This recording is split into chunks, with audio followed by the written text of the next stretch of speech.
Presiden Joko Widodo punya pengumuman penting. Mulai tahun depan, 3% gaji semua pekerja di Indonesia bakal dipotong untuk membiayai program tabungan perumahan rakyat atau TAPERA. Prakarsa ini digadang-gadang sebagai solusi untuk permasalahan kepemilikan rumah di Indonesia.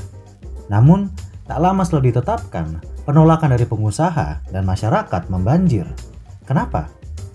Pada 20 Mei silam, Jokowi mengesahkan PP nomor 25 tahun 2020 tentang penyelenggaraan tabungan perumahan rakyat. Menurut aturan tersebut, setiap pekerja di Indonesia wajib menjadi peserta TAPERA selambat-lambatnya tahun 2027. Gaji atau upah peserta TAPERA bakal dipotong sebesar 3% sebagai bentuk iuran bersama, dengan rincian pemberi kerja menanggung 0,5% dan pekerja 2,5%. Menurut pasal 7 PP 25 tahun 2020, Badan Pengelola atau BP TAPERA nantinya tak hanya mengelola iuran dari para abdi negara, melainkan juga pekerja perusahaan swasta. Kelompok kedua ini disebut sebagai peserta mandiri. Kepesertaan TAPERA berakhir jika pekerja memasuki usia pensiun, berusia 58 tahun bagi peserta mandiri, meninggal dunia, atau tidak memenuhi kriteria sebagai peserta selama 5 tahun berturut-turut. Kalau keanggotaan TAPERA berakhir, kita bisa memperoleh pengembalian simpanan beserta hasil pemupukannya yang bisa berupa deposito perbankan, surat utang pemerintah pusat atau daerah, surat berharga, atau bentuk investasi lainnya. Rencananya, uang yang terkumpul ini bakal membiayai program pembangunan rumah murah yang diprakarsai pemerintah. Menurut Deputi Komisioner Bidang Pengerahan Dana Badan Pengelola TAPERA Eko Ariantoro, tidak semua orang langsung dijadikan peserta TAPERA. Program ini bakal memfokuskan pelayanan pada PNS terlebih dahulu, termasuk PNS yang mantan peserta tabungan perumahan atau TAPERUM dan PNS baru. Targetnya, pada tahun 2027, setiap pekerja di Indonesia, termasuk pekerja swasta dan informal, bakal jadi peserta TAPERA. Walau terkesan muncul tiba-tiba, gagasan TAPERA sudah digodok sejak lama.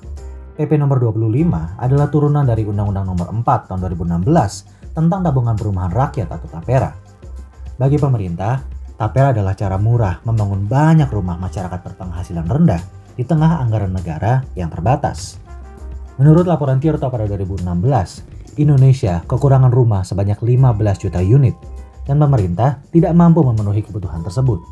Menurut Dirjen Pembiayaan Perumahan Kementerian PU dan Perumahan Rakyat Maureen Sitorus, dana yang dibutuhkan untuk program sejuta rumah pada 2015 mencapai 100 triliun rupiah.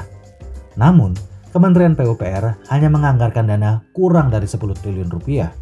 Pemerintah perlu menggalang dana tambahan buat menepati janji tersebut, dan TAPERA dinilai menjadi solusinya. Sejak diumumkan, TAPERA sudah bikin gonjang-ganjing di Senayan. Pembahasan undang-undang tersebut bahkan mangkrak dalam rentang 2012 sampai 2016 gara-gara alotnya diskusi soal besaran porsi potongan iuran.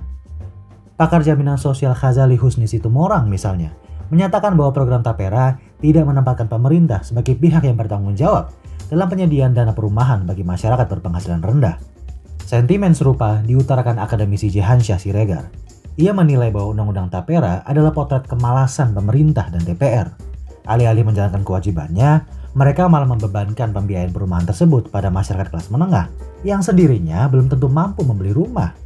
Lagi pula, banyak dana jangka panjang lain yang sudah ada dan seharusnya bisa dipergunakan untuk membiayai perumahan rakyat. Misalnya dari dana BPJS, dana haji, atau dana asuransi. Pemerintah menurutnya mesti membangun sistem pembiayaan jangka panjang terlebih dahulu. Bank pembangunan mesti dibentuk. BUMN Perumnas tak boleh dibiarkan keteteran tanpa otoritas penguasaan lahan dan sumber pembiayaan jangka panjang. Dan dana jangka panjang harus berhenti dihambur-hamburkan dalam investasi panas jangka pendek. Asosiasi Pengusaha Indonesia atau APindo juga mengajukan keberatan. Bukan karena mengkhawatirkan masa depan kaum pekerja tentu saja, melainkan karena iuran tambahan untuk TAPERA bakal jadi pengeluaran baru bagi mereka. Ketua APindo Haryadi Sukamdhani menyebut TAPERA sebagai bentuk pemalakan negara terhadap pengusaha dan pekerja. Ia pun menggertak bakal melakukan judicial review terhadap undang-undang TAPERA ke Mahkamah Konstitusi. APindo pun menyatakan bahwa manfaat TAPERA tumpang tindih dengan program yang sudah ditawarkan BPJS Ketenagakerjaan, jaminan hari tua berupa subsidi kredit pemilikan rumah atau KPR. Ketimbang membuat program baru yang serupa, menurut APindo, program BPJS yang sudah ada harusnya dioptimalkan. Ketua Umum Persatuan Perusahaan Real Estate Indonesia, Paulus Totok Lusida, punya pendapat lain.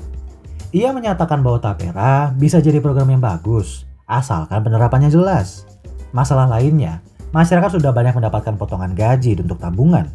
Sementara itu, sebagai perwakilan pekerja, Serikat Buruh KSPU menyampaikan dukungan terhadap tapera dengan syarat pemerintah sudah menyiapkan rumah, iuran tak boleh memberatkan buruh, peserta tapera adalah pekerja dengan upah berapapun yang tak memiliki rumah, dan pelaksanaan program wajib diawasi secara ketat.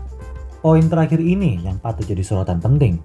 Kalau berjalan sebagaimana semestinya, tapera bakal mengumpulkan dana dengan jumlah fantastis.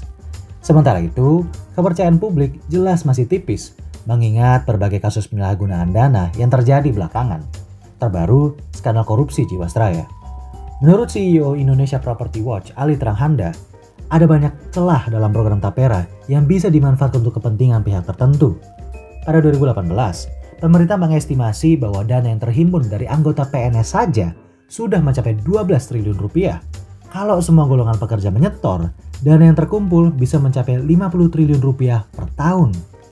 Belum juga bergerak, Otoritas Jasa Keuangan atau OJK sudah mewanti-wanti agar tapera dijalankan dengan tata kelola yang baik, agar tidak menimbulkan masalah di masa depan. Ketua Dewan Komisioner OJK Wimbo Santoso mengingatkan tapera untuk tidak mengulangi kejadian gagal bayar seperti yang dialami PT Asuransi Jiwasraya.